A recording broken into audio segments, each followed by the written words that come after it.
Good morning, my name is Joseph and welcome to the Eclectic Philatelist. Now, this is episode 1 of this YouTube channel, and I want to spend just a minute talking about what this channel is going to be about. I've been a stamp collector for many years, but lately my interests have been more in the world of topical stamp collecting. In other words, collecting stamps that depict a particular topic. But also, one of the things that I do, I like to combine hobbies. There is a lot of collectors out there who don't just collect stamps. For example, I know some stamp collectors who also collect coins or rare books or something else. And lately I've been experimenting with combining topics. In other words, if I have a collecting interest in a certain area, I may combine that with collecting stamps of that area as well. For example, in this first episode, I'm going to be talking about playing cards on stamps. I also collect playing cards themselves, not the antique or vintage cards as much as some of the modern cards, but that includes reproductions of some historically interesting sets of playing cards. So let's kind of take a look first at playing cards themselves, just kind of briefly. I will leave some links in the description to the video as well as on my website where you can explore the history of playing cards. It's kind of fascinating. There's a lot of information there. And after we take a look at playing cards themselves for a little bit, we'll take a look at some stamps. Now, in this case, I'm going to take a look at playing cards on stamps as sort of beginning a new collection. I don't have all that many stamps depicting playing cards as of yet, and I think this is a good start to how you might want to start a topical collection, how you might want to arrange your collection, and what types of stamps are available out there. But first, again, let's take a brief look at playing cards themselves. Now, when someone thinks of playing cards, they typically think of the modern standard deck of 52 cards with 4 suits. Typically in the modern era, those 4 suits are the hearts, the diamonds, the clubs, and spades.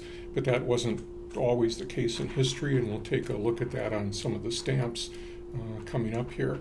But as far as some of the cards that I collect, for example, this is a deck of this is the back of the cards. You can kind of see the design of the back of the cards. But they're a modern deck that reproduce sort of a vintage look.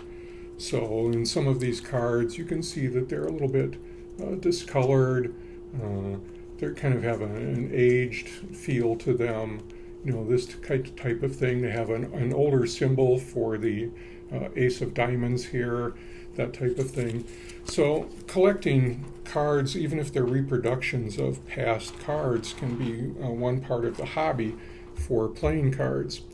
But playing card manufacturers have also introduced various decks that have to do with historical events and significance. For example, here's a deck of cards that is related to the Titanic. So it has just a intro card here showing the ship going down. But within the deck themselves, it's kind of interesting because the face cards for this particular deck don't show the typical king, queen, jack type of thing you might have seen in other decks, but they're showing drawings of people who were actually passengers or crew aboard the Titanic. And that's kind of a fascinating subject for many people, and you could even relate this to a stamp collection if you wanted to. If you were, for example, collecting a topical collection based upon the Titanic, you could include a deck that, even though it's a reproduction deck, such as this one that includes the face cards representing people who were on board the ship or who were crew members for the ship. There's some other historical decks that are kind of interesting too, back from World War II, if anybody is collecting into that. Card manufacturers provided decks of cards for service people during the war, and some of these decks of cards had 2 purposes. A deck of cards could, of course, be used just to play normal card games if the soldiers had any downtime and needed to relax a little bit and de-stress. But also some of these cards were also designed to be learning tools. For example, in this deck had silhouettes of Allied and enemy aircraft along with the name of the aircraft, so it could be identified. So the design here, the purpose of this, was so that the soldiers could, while playing games, also kind of almost subconsciously study the silhouettes of the various aircraft and be able to identify them if they needed to quickly. The deck also came with a little instruction sheet that said that during a break in a card game or after the card game was complete, it was recommended that the soldiers quiz each other on the silhouettes of the various aircraft, and that was often done, and it really was designed to be an educational, a very helpful thing for the soldiers at the time. There was another deck from World War II, and this is a reproduction deck that's a little bit different. One of the decks made by the manufacturer of the cards had a layered system on a card. So the card would have the normal card that you might see, like a 5 of diamonds or something, but that top layer depicting the 5 of diamonds was very thin and could be peeled away. And underneath that card, underneath that top very thin layer, there was a map, or a small portion of a map. And the deck came with a little key card that showed how you could arrange this deck in a certain order. For example, here's a key card. This is a reproduction deck, and the soldiers could peel the top layer of the cards off and then use this to arrange the cards in a certain order, and that would actually be a map of escape routes for POWs. Now, this reproduction deck, of course, doesn't have the layer that you could peel away, but it does show, for example, if the top layer was transparent, that you could see how the map would be laid out on each individual card in the back. And once the top layer would have been peeled away on the real cards, the map could be arranged, and it would, like I said, help show escape routes. So there's a lot of significance in a lot of playing cards. It's not just a simple deck like we're used to a little bit. And that's what intrigued me, and I started to wonder, well, what would be available on stamps? Since I'm a topical collector, there had to be playing cards on stamps.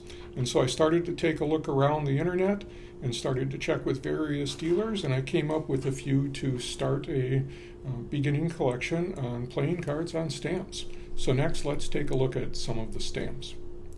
When I first found a few stamps, I wanted to get a little bit of a variety to see how playing cards were depicted upon stamps. One of the first sets I bought, I'll put a photo of the set up here on the screen. This was a set from East Germany from 1967, and you can see that there is a graphic of a face card.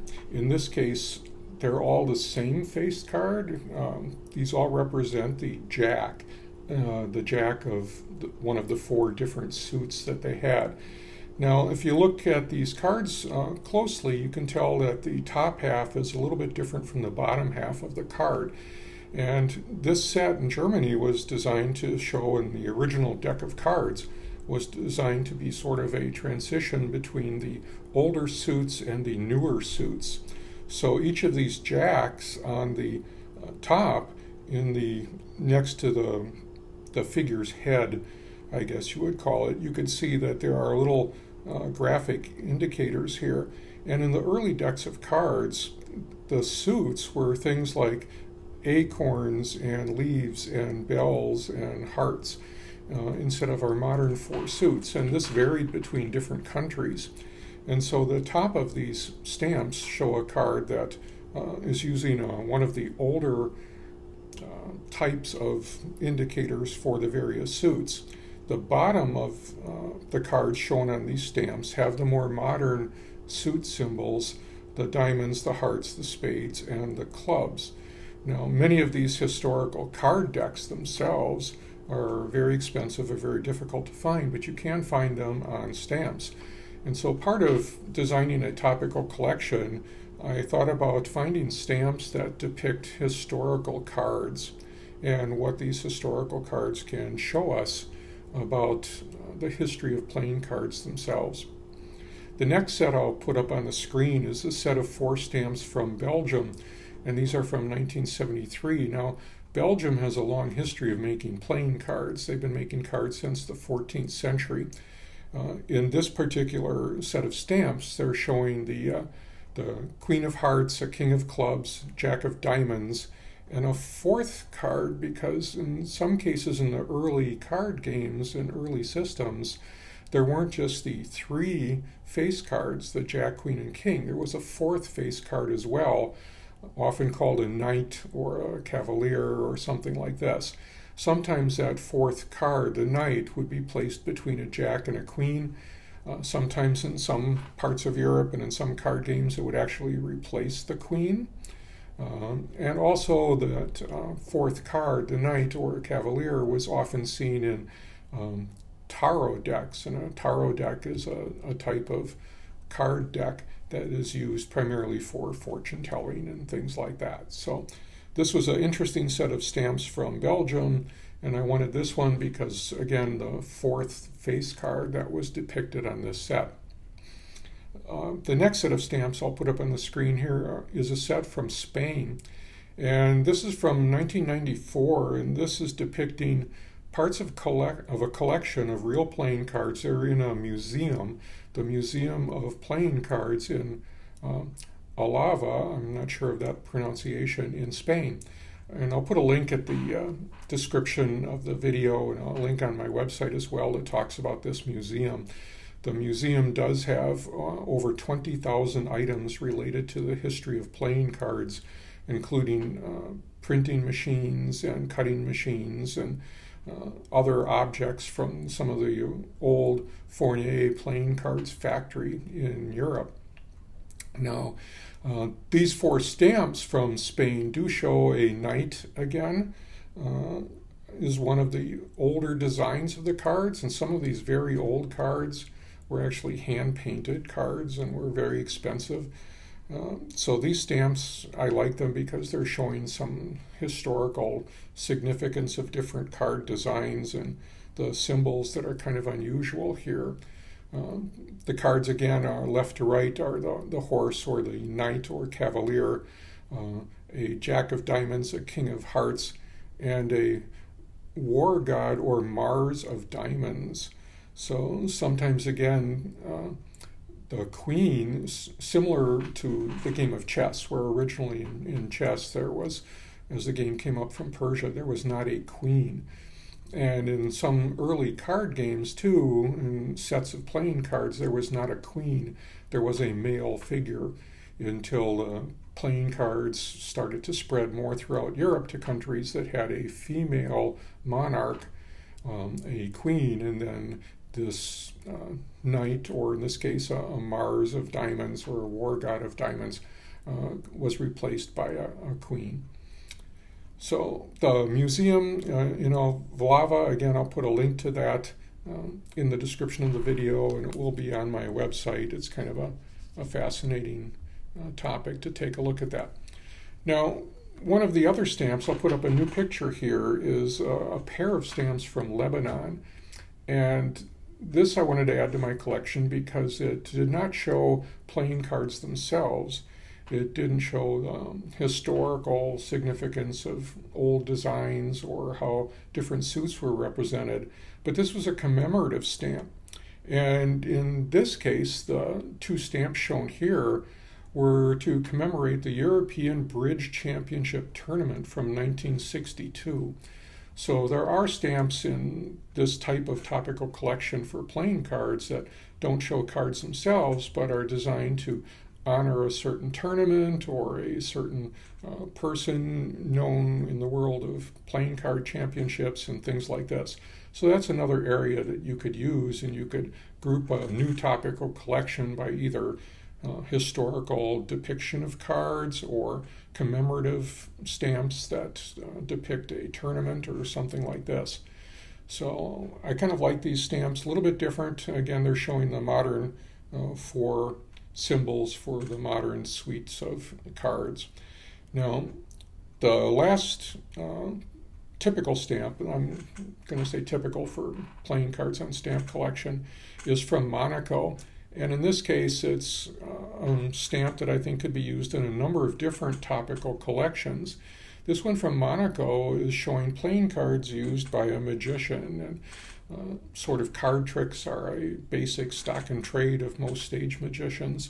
And so this one was actually used to be, again, a commemorative type of stamp for the 5th Magic Grand Prix that was held in Monaco. And this stamp is from 1989. So this could be part of a topical collection of playing cards on stamps. It could also be a part of a topical collection on magic and magicians. So there's a lot of variety here, and I'm sure there's more stamps that show playing cards being used in magic and things like this. There are some stamps that show card games and either paintings of famous paintings of card games or just modern depictions of people playing cards as a hobby. I don't have any of those yet. But this is kind of a way to start a topical collection for playing cards on stamps. And I think combining multiple topics into a collection, I collect the real playing cards and I also collect playing cards on stamps, can just add to the fun and add to the educational aspect and a deeper element to collecting.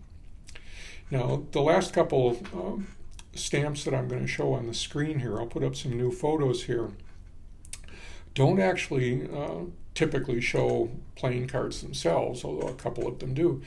But these stamps were to do with revenue stamps. Now, the revenue stamps were used to collect funds, sort of a syntax, if you will, on playing cards. When this started, a lot of it was to do with, or had to do with, raising money or financing the Union war effort in the U.S. Civil War. And there's various denominations. There's a lot of information about revenue stamps for playing cards. This is an area that I don't have a lot of expertise in yet, but I'm starting to get into that. But I think they make a great addition to a topical collection of playing cards, because they don't really represent playing cards themselves, but they represent taxation or revenue raising from the sale and distribution of playing cards here. Now, one of the things that's interesting, and I'll have some more information on my website on this, but there are overprints of letters on most of these revenue stamps, and there's like 3 initials or something, and these letters or these initials refer to the manufacturer of the playing card. And there are many websites where you can look those up, and it can be kind of an extensive list. And you can tell by the initials which manufacturer made this deck of playing cards. So the whole topical subject of playing cards and stamps can be a quite complex one. There's a lot of variety in the stamps. They're showing different aspects of playing cards on stamps. And that's kind of a fascinating addition to your hobby. So I encourage you to, if you want to explore this a little bit, look at some of the links I'll put in the description to the video on the history of playing cards. You can check out, do some searches online for playing cards on stamps, and you'll find some fascinating things.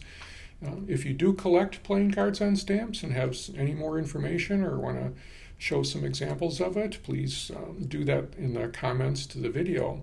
And also, one final thing I want to highly recommend is if you are into topical collecting, or if you're thinking about starting a topical collection, please search out the American Topical Association. Again, there'll be a link in the description of the video. The ATA, the American Topical Association, produces a lot of great information, books, membership checklists of stamps that are available. You know, for example, things like cats on stamps. I think domestic cats on stamps, there's something like over 3,000 stamps available. So you can purchase checklists from the ATA. I strongly encourage you to become a member of the American Topical Association. They're a wonderful organization, produce a amazing magazine, and it's well worth taking a look at that organization as well as some others. So playing cards on stamps can be a great topical collection. Just before I close here, I was thinking about one thing. Well, if there's playing cards on stamps, could there be stamps on playing cards?